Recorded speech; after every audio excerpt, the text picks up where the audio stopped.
Many Americans feel that their country is extraordinary because their constitution is extraordinary. Any constitution would seem extraordinary to you if you have only read the one. I mean, really, people like to disrespect my crew, but the fact is that you know my name and I don't know you. And Americans are indeed encouraged from their early childhood to read the Constitution in a kind of poetic isolation, where each verse of this strange poem is open to a very modern, very abstract interpretation, where it has been abstracted from the particular historical circumstances of its writing, the intellectual background that provided the authors with what they saw as their available options in putting together a constitution from various precedents and influences. The American Constitution is not presented as being closely comparable to other cross-currents that were then ongoing in European civilization and culture. It's not presented as something very similar to and intellectually derivative of the work of the Baron de Montesquieu. It's not presented as something closely comparable to and derivative of the work of Cesare Beccaria, author I'd like to talk about most of all in this video. And, of course, the sense of American uniqueness would start to diminish, not only if you saw the Constitution in that context, but if you started engaging in the comparative study of constitutions in the plural, putting the United States Constitution next to the experiments that went on in other countries around the world in the century that followed after, or other constitutions around the world as they exist today in the 21st century. America would seem slightly less special by degrees. It's also true that all of us live with a sort of denial about the huge cultural gap that differentiates us in our assumptions from the authors of that Constitution. I think most Americans do grow up with a few anecdotes about their founding fathers shooting each other in duels. Melissa, did you learn about that in school? Did you ever get a funny anecdote about this or that president of the United States or members of Congress and the Senate in those days fighting each other in duels? Was that part of the... I guess so. Yeah, part of the spice of life growing up? It's America. Not very much so. Well, it's a pretty fundamental assumption that it was your civic right as a gentleman. And the word gentleman has a lot of untranslatable significance in the English language, that it was your right as a gentleman to settle your disputes through a duel by fighting to the death. And this is something I've discussed in many sources, some formal and informal. I remember one book that was a formal study of the history of dueling, and that book's thesis was that the United States was a little bit old-fashioned at the time of the writing of the Constitution. It was maybe 50 years behind the trend in countries like England and France. But all the major European countries, England, France, Italy, Russia, they all emerged from a medieval culture of dueling at their own pace. Whether slowly or quickly, they came into this more modern sense that if you murdered someone, it was a crime, whether or not that person consented to have a fight to death with you. But at the time of the writing of the Constitution, perhaps much more alien than the assumptions that surrounded slavery, much more alien than the assumptions that surrounded genocide of indigenous people, war, conquest, and enslavement of indigenous people, perhaps most alien of all was this assumption that I think all of the authors of the Constitution participated in. This assumption, I think 100% of them shared. Prove me wrong. If you guys know, someone might email me in an exception to the rule. It's possible. I think 100% of them shared in the culture of the duel.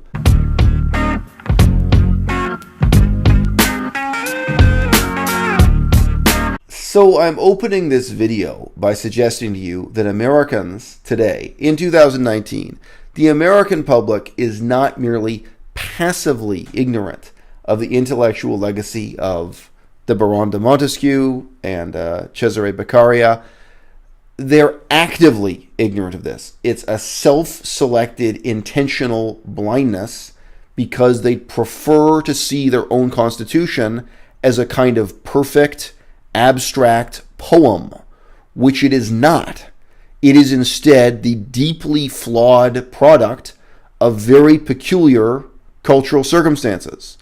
And those circumstances are so peculiar that they include the outrageous assumption that men ought to be able to murder one another in a duel, that parents ought to be able to circumcise their own children, cutting off part of their penis, that human beings ought to be able to enslave other human beings, to hunt and capture indigenous people there within the United States of America and put them into slavery. Many other forms of slavery besides just the importation of people of African ancestry as slaves. And indeed, this brings me back to what inspired this video. The intellectual legacy of Cesare Beccaria is all over the American Constitution.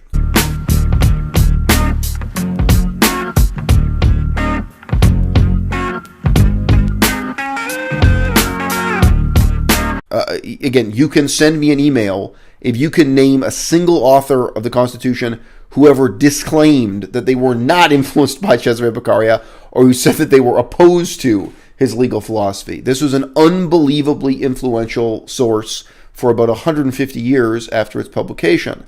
And one of the reasons why it was so influential, in contrast to books today, is that it's sort of written in brief expostulations that invite further debate. It's the sort of text that people would sit and read aloud in short passages in a drawing room or a salon.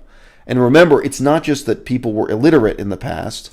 Glasses were very expensive to read through lenses. And the majority of people on Earth, I think still today, a very large percentage of people, can't really read or can't read well without wearing glasses. So one person would read aloud and other people would sit around and comment and discuss. It's much forgotten today in the same way that people used to play music together with instruments because they didn't have other forms of entertainment. People used to read together and comment on and discuss what they were reading. And this resulted in different styles of book becoming popular. Even at the dawn of the newspaper, that was one of the most commonly seen sights, were people reading out the short stories from the newspaper, reading them aloud to gathered people in a tea house, in a coffee house, in a bar, or what have you. The social element of reading aloud has largely disappeared from reading, and likewise the social element of playing music has largely disappeared from music, as digital forms of music have become cheap and ubiquitous, and other forms of entertainment now exist to distract us. Now, there was a controversy. There was a controversy caused by Kanye West questioning why, in the American Constitution, slavery is protected for people committed to prison. Now, why indeed?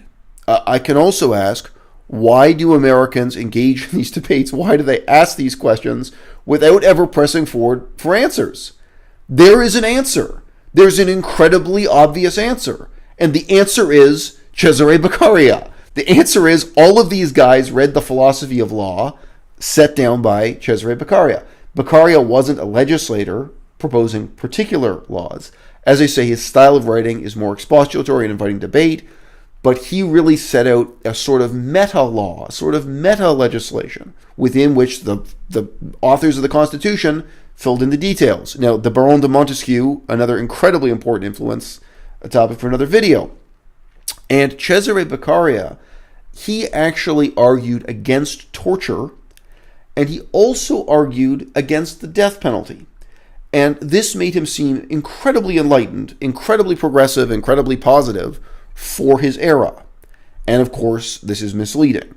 Ultimately, we have a sort of radical incommensurability between our expectations and interests today in the 21st century and the assumptions that are written into the American Constitution. And this is precisely why Americans don't really want to know what's in their Constitution.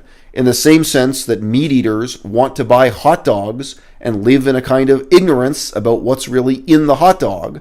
They don't want to see what happens in the factory. They don't want to see what's in the slaughterhouse. There's a pleasing allusion to the wholeness of the hot dog as one finished unit. Americans don't really want to see where their Constitution came from either.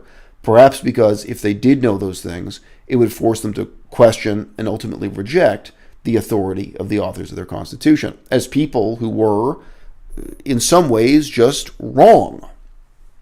And in other ways, frankly, evil. So Cesare Beccaria, in this context, set down as a very positive thing from his perspective the idea of slavery as a punishment, rather than torture, rather than execution. He really thought it was a very good thing to have slaves as punishments for serious crimes. And it is not written into the Constitution accidentally or due to vague wording. Those men who wrote the Constitution, some of them positively believed in the enslavement of Africans, but they absolutely believed in, what do you even say, carceral slavery, or slavery as a form of incarceration. I don't know how better to put it. Penal slavery. That's the term I'm looking for. Okay? Now, likewise, if we were to ask the question, today, as almost every day of the year, there are questions circulating about why the ownership of guns is protected in the United States Constitution in the peculiar way that it is. And today, the whole left wing will jump up and say, technically, the Constitution doesn't quite say that. Technically, it's a little bit vague or unclear to what extent that passage of the Constitution is talking about the rights of individual people to own guns, and to what extent it's talking about the rights of the states, of local governments to own guns, or even the local city authorities to own guns. To what extent is it saying one or the other? Well, if you wanted to know the answer, just like getting to the bottom of these other issues, what would you look into? You'd look into the writing of Cesare Beccaria. It's the depressing truth. And guess what? Just as all these men who participated in writing the Constitution participated in duels, participated in dueling, they believed in the barbaric, laughable cultural practice of men killing each other over a point of honor. So too, by the way, did supposedly enlightened thinkers like Tolstoy and Turgenev in Russia. Each of these countries in Europe, Russia, Italy, France, they emerged from the culture of the duel at a different rate. But Tolstoy and Turgenev, over nothing, they were going to duel to the death. They were riding a train together. And they had to wait for the train to come to a station where it would stop long enough for them to get out of the train and shoot each other, then get back on the train. And by the time the train got to that station, they'd both calmed down and they decided to cancel the duel. Well, if they'd shot each other, I guess the history of Russian literature would have either been missing out on Tolstoy or Turgenev. One or the other of them would have gotten shot. Possibly both. Sometimes both men would die in a duel, whether they were fought with swords, knives, or with guns. So you want to tell me that the authors of the Constitution, participating in this gruesome, awful culture of honor killings, there's a loaded term, of duels to the death, you want to tell me they didn't believe in private, personal gun ownership? Well, what does Cesare Beccaria, their source book, their philosophy of meta legislation, what does it say? Well, he opens his passage saying that there are all these absurd laws that people propose in the time that we live. People propose laws that are just as absurd as trying to make fire illegal because people are afraid of being burnt. People who want to make water illegal because of the fear of drowning. Along with absurd laws of this kind, he includes in the same category the concept of a law to forbid people from wearing arms. Wearing arms here means carrying a gun, possibly carrying a sword, because these laws would disarm only those who are not disposed to commit the crime which the laws mean to prevent. Can it be supposed that those who have the courage to violate the most sacred laws of humanity and the most important of the code will respect the less considerable and arbitrary injunctions, the violation of which is so easy and of so little comparative importance, he asks. Again, the style of this, you can see, he's not really presenting facts or evidence. He's raising these questions, and then the readers at this time, quite possibly reading this aloud, would engage in discussion. Does not the execution of this law deprive the subject of that personal liberty so dear to mankind and to the wise legislator? Question mark. Yeah, you really see why this style of writing had to die with the 18th century. It just didn't make it into the 19th century, let alone the 20th.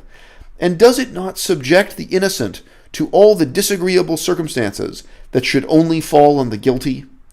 It certainly makes the situation of the assaulted worse and of the assailants better, and rather encourages than prevents murder, as it requires less courage to attack unarmed than armed persons. So to be clear, at the end there, what he's suggesting is that if you deprive people of their right to carry guns, or to carry arms, then it's only going to cause more murder because, the victims of murder or theft or robbery will be disarmed, whereas the criminals will not be. So this excuse, in less florid language, is still with us to this day in the USA. This debate never ended in 2019.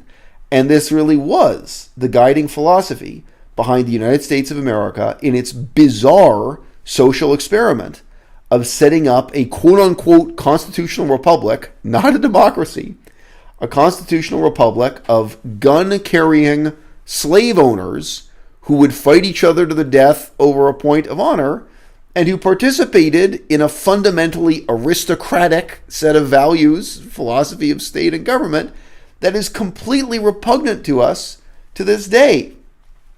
I think if we go back now and study the Baron de Montesquieu and Cesare Beccaria, the whole legal philosophy of that era, and we read the American Constitution in that context, and if we even just compare it to other constitutions of the time, let alone constitutions of modern European states like Portugal and Germany that, wrote new constitutions in the 20th century, I don't think anyone could come to the conclusion that the American Constitution is some kind of unimpeachable masterpiece. On the contrary, it was an experiment. And by definition, an experiment is something you undertake with the outcomes being unknown and unknowable. And in many obvious ways, that experiment has now failed. And the American people want to ignore the first principles that lurk beneath the particular wording of their Constitution, precisely because they're terrified to discover that those first principles may be bad and repugnant and wrong. Laws ultimately are just words written on pieces of paper by fallible men and women. And this whole tradition began with Solon in Athens. And Solon made the fateful mistake of writing laws in poetry that was inspirational and vague to hear, but that was open to interpretation and reinterpretation. And that is why all of the authors of the time, including even Aristotle, say that Solon's constitution, that his intellectual legacy, did not work. In some ways, I feel like the Western world, burdened with this notion of a poetic and vague and inspiring constitution from Solon in ancient Athens, we're still catching up with where China was 2,300 years ago with the Han Feizi. We're still catching up with examining the most fundamental principles. What it is to have rule of law. What is the role of the public? What is the role of the elites that control so much in our society? I think those are questions we've been sleepwalking alongside. They're questions we just haven't wanted to ask. Because frankly, if we asked them, it would lead us to all kinds of uncomfortable answers. Like, how is it we came up with these excuses for separation of church and state that ensure that religious families are going to cut off parts of the penises of their male children forever and ever and ever? That circumcision never gets challenged. That religious authority is in fact protected and propounded and perpetuated for how many centuries? Forever. Why does the Constitution have this stuff about the progress of science? What is the meaning of democracy?